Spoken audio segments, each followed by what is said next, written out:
Global War 36 enthusiast here with a video about understanding simultaneous play.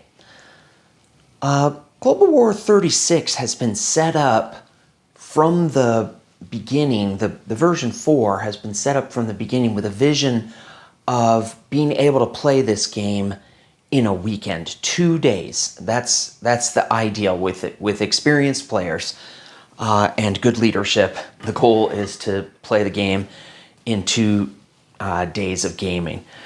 And I recently had the pleasure of playing with Morten's playtest group in Denmark. It was phenomenal, and that is exactly what happened. The key to finishing the game in 2 full days of gaming is this concept of simultaneous play. And if you look at the turn sequence, it is set up for this ability to play simultaneously. So let's just imagine that the game is starting. I've got the game set up to get rolling here, and Germany is taking its turn and doing Spain here.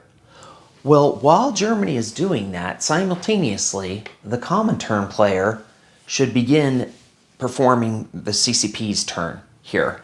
They should do their movements, decide what they're going to do their purchases, and this is happening at the same time that Germany's doing Spain. Then we go back over here. Germany finishes Spain and does its turn. Even though these things are occurring, really should be occurring at the same time, the important thing is to get Spain done, especially in the beginning of the game. Then Germany's doing its turn, and at this point, the Soviets have finished their CCP turn, and they come over and begin doing the Spanish Republican turn.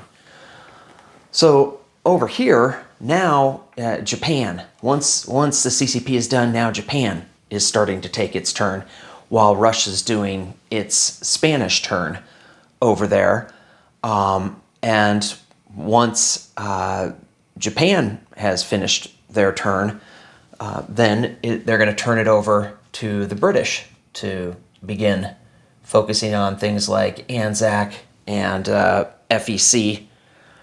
And the Spanish Republicans really isn't going to affect the common turn. So really, Britain can be taking its turn once Japan is done. So Britain's taking its turn basically everywhere on the map. People are organizing for their next, whatever other country you're playing, is organizing their turn. Probably Italy, especially early in the war, Italy can be doing its turn simultaneously because it might want to wait and see what Britain does, but they might be able to get their turn out, get their turn done pretty quickly. And America can begin to do its CCP turn here, or I'm sorry, I said CCP, KMT turn here, as soon as the Japanese are done. They can decide what they want to do. And in this way, you can have a whirlwind of action that's going on. You need competent players, but above all, you need people who are gentlemen about this scenario, because if you're playing with people who play kind of a gotcha game, like you forgot to place this unit, or I'm not sure, you forgot to roll for your submarine doing convoy raiding, then what happens is the players will immediately begin slowing down because they're afraid of missing something. So if you miss something major, well, then that's too bad. But if you miss something small fries, like forgetting to roll your convoy rating for a sub that you declared to do, if you want to play with this simultaneous play, you have to have some give. That way, if people know, hey, I have to be aware of the really important things before I signal that my turn is over, then you can go back and catch small things. So it's wise to be gracious on the small things to gain the upside of the speed. And another thing that you really need is a designated leader to crack the whip and keep players moving along.